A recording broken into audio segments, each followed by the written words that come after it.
अब जैसे पुण्यात्माओं ये त्योहार मनाए जाते हैं, एक भक्त कह रहा था, एक नहीं बहुत से ऐसे भक्त में मिलते हैं, एक दो याद रह जाता है। उसने बताया था जब दीक्षा लेने आए किसी भक्त के माध्यम से साथ आए वो, उन्होंने बताया जी हमने आज 10 वर्ष हो गए कोई त्योहार नहीं मना लिया। कारण क्या है कि कभी तो हमारा एक 5-4 मेरे चाचा ताऊ 5-6 भाई थे, उनमें कभी तो किसी की मृत्यु हो जाती है, किसी खास जवान की, कोई बहन विधवा हो जाती है या घर का सदस्य मर जाता है। हमने 10 वर्ष हो गए कोई त्योहार नहीं बना लिया।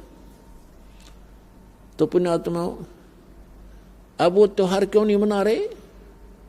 और जिनके यहाँ बिजली ना गिरी है वो नाचें गाँव बकवाद करें, खाक त्योहार यहाँ पर तो कहते हैं,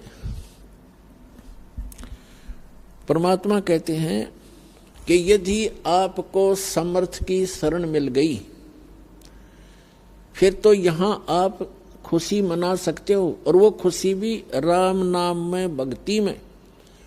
आपका ये त्योहार है सत्संग में आना, परमात्मा की भक्ति करो, सेवा करो, सिमरन करो, दान करो जैसा आपके हाथ से छूटे। तो ये आपकी जो है ना त्योहार है। इसके अतिरिक्त आप क्या देखा दास ने, ये होली मनाते हैं। होली जब से हमें ज्ञान हुआ है हमारे बच्चे भी नहीं करते, छोटे छोटे बच्चे भी अपने घरों में रहते हैं, उस दिन बाहर नहीं निकलते, क्योंकि समाज में ये ज्यादा परंपरा प्रचलित है। तो उस दिन क्या करेंगे, गंदा पानी, रेत, गाँव में मतलब बहुत बुरा हाल है, और लाल मुंह कर लेंगे बांदर की तरह, सारे दिन धक्के खांदे आंडे, और हम अपना बैठ कर भजन करें दरवाजा बंद करके। अब जैसे अब ये आएगी क्या नाम, पूर्णमासी, रक्षाबंधन कहते हैं, सारी उल्टी परंपरा काल की। एक बहन बता रही थी जब दीक्षा ली उसने, और ये उसको ये सब मर्यादाएं बताएगी, सत्संग सुनाए जाते हैं। पहले थोड़ी संगत थी, 100, 200, 400 भक्त आ जाते थे, बैठ जाते थे, सब अब अपनी सुनाया करते थे मेरे पास बैठ के। तो एक बहन कह रही थी जी आप, पहली बार तो मैंने दुख हुआ था इस बात का जब ये सुना कि भाई रक्षाबंधन भी भाई का नहीं बांधना है।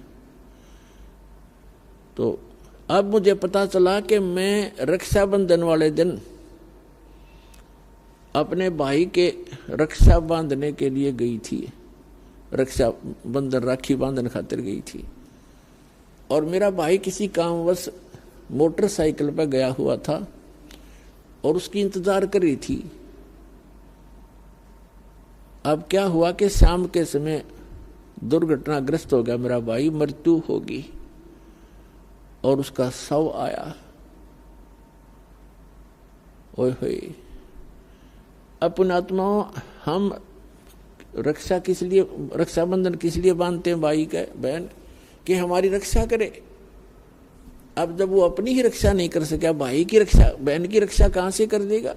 जो रक्षा करने वाला है परमात्मा का रक्षाबंधन बांधो, और उसका रक्षाबंधन है पुण्यात्माओं, उसका नाम लो, उसकी शरण में आ जाओ। भाई की भी रक्षा और बहन की भी रक्षा, बच्चों की भी रक्षा, अपनी भी रक्षा, पति पत्नी की भी रक्षा। तो हम भूल चुके हैं इन परंपराओं में, परमात्मा को भूल गए और अपने ही इस मकड़ी वाले जाल में फंस कर जीवन नाश कर जाते हैं। तो पुण्यात्माओं इन परंपराओं से हमने वापस होना पड़ेगा और उसी मार्ग पर आए। हम जैसे सफर कर रहे हैं तो सफर के अंदर ज्यादा सामान लेकर के नहीं चला जा सकता। तो ये जितनी परंपराएं हैं ये हमने लाद रखी है बेमतलब की, इनसे हल्का होकर ही हम इस सफर पर सफल होंगे और इनको हटाना होगा। अब आप देखते हो कोई भी त्योहार है, 2 किलो मिठाई लेके कोई इधर भाग रहा है, कोई इधर भाग रहा है, और एक परंपरा बना दी कि इतना सामान तो उस दिन लेके जाना पड़ेगा। वो मिठाई, वो घेवर जो भी ले जाते हैं वो कैसा बनता है, इतनी जनता को एकदम कहाँ से लाएंगे, वो इतना खोआ, इतनी मावा बना करके सारा डुप्लीकेट माल अड़ंगा खाना। तो पुण्यात्माओं, पहले तो इस लोक में ये खुशी मनाने का स्थान नहीं है। हाँ, परमात्मा कहते हैं समर्थ का शरणा गहो रंग होरी हो, फिर कदे न हो एकाज राम रंग होरी हो। समर्थ की शरण गहो, समर्थ का शरणा गहो रंग होरी हो। आपके होरी माने खुशी। आपके घर में अगर खुशी मनानी है तो समर्थ की शरण में आ जाओ, आपका रोज होरी रहेगी। ये सत्संग में आना, ये आपकी होली है, यही आपकी दीपावली है और यही आपके सारे त्योहार हैं। कहते समर्थ का शरणा गहो रंग होरी हो, फिर कभू ना हो अकाज, कोई आपका बुरा नहीं होगा। राम रंग होरी हो, राम के नाम की या खुशी बनाओ। फिर तो इस प्रकार हमने इन अपनी मर्यादाओं को भी सीमित करना है और भक्ति तभी हमारी सफल होगी। पुण्यात्माओं क्या बताते हैं, पर भी लेन जात है दुनिया, हमरा ज्ञान किने ना सुनिया।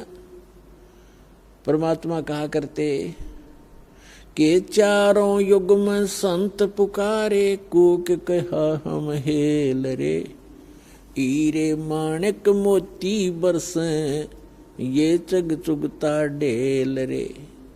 परमात्मा के बताते हैं कि चारों युगों में जिन महापुरुषों को, जिन संतों को मैं मिला, उन्होंने मुझसे प्राप्त इस यथार्थ ज्ञान का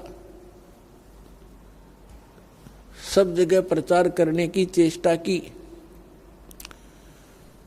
और मैं भी आकर के ऊंचे स्वर में सबको आवाज लगा लगा कर सुनाता हूँ। कबीर परमात्मा जी ये हमारे मालिक हैं, ये हमारे हमदर्द हैं, ये हम सभी के जनक हैं और ये हमारे लिए भटक रहे हैं, ये हमारे लिए तड़फ रहे हैं कि ये फंस गए काल के। और यह कोई जीवन है इनका? मनुष्य जीवन में सुखी नहीं, फिर गधे कुत्ते सूअर बनकर कहाँ क्या आहार करोगे, कहाँ पढ़ोगे, कहाँ रहा करोगे। और यहाँ पता नहीं कब क्या हो जाए इस परिवार। आज हम बड़ा पूरा परिवार है, खुशी का ठिकाना नहीं है, बच्चे हैं, ब्याह हो गया, अच्छी रोजगार है, खुशी है। अरे 1 मिनट में ना जाने घर के 3-3 सदस्य इकट्ठे मर जाते हैं, परिवार के परिवार नष्ट हो जाते हैं दुर्घटना में। तो परमात्मा कहते हैं काल ने तुम्हारी रोड़ बार रखी है, काल ने तुम्हारे को मूर्ख बना रखा, भ्रमित कर रखा, तुम इतना ही दिखा है, तुम इससे आगे दिखाई नहीं देता। तो परमात्मा हमारे मोतियाबिंद का ऑपरेशन करने के लिए आते हैं और कहीं भी खड़े होकर के आवाज लगाने शुरू कर देते हैं। कबीर साहब कहते हैं मैं रोवत हूँ सृष्टि को, ये सृष्टि रोवे मोहे, गरीबदास इस वियोग को समझ न सकता कोई। ये आत्मा भटक रही है, परमात्मा को रोती फिर रही है। हे समर्थ, हे सर्व सुखदाई, हे सब पापों के नाश करने वाले, हे सब संकटों के दूर करने वाले, काटने वाले भगवान, हमें सुख दे। प्रधानमंत्री के सत्र का काम और पटवारी का एप्लीकेशन लगा रहे हम। कहाँ जाते हैं? मंदिर में मूर्ति पे या मस्जिद में बैठकर करते हैं या कहीं और जैसे चर्च में, गुरुद्वारों में, या किसी देवताओं को हम अर्जी लगाते हैं। तो वो अर्जी, वो भले ही आपकी अर्ज सुन रहे हैं लेकिन वो कर कुछ नहीं सकते। समर्थ का शरणा गहो रंग होरी हो, कबू ना हो अकाज राम रंग होरी हो। तो समर्थ की शरण में जाने से हमें लाभ होगा। तो वो परमात्मा कहते हैं कि मैं रोवत हूँ सृष्टि को और ये सृष्टि रोवे मोहे, ये मुझे खोज रहे हैं। ये सारे सुख देने वाले, हमारे सब संकट का निवारण करने वाले, तीनों ताप के नाशक, हे परमात्मा आप हमें सुख दो। लेकिन जहाँ अर्जी लगानी चाहिए थी वहाँ अर्जी हमारी पहुँच ही नहीं पा रही, हमने उसको पता ही नहीं कि ये कहाँ अर्ज करें।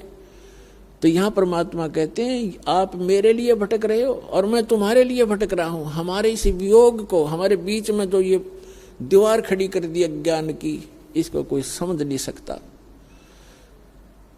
तो उसके लिए परमात्मा ने इस दास को भेजा है, आत्मा और परमात्मा का मेल कराने के लिए और बीच से इस अज्ञान का नाश करने के लिए। तो अब ये ऐसा ज्ञान है, परमात्मा ने 600 वर्ष पहले ये ज्ञान मलाई बनाकर और अपना रख गए थे भगवान।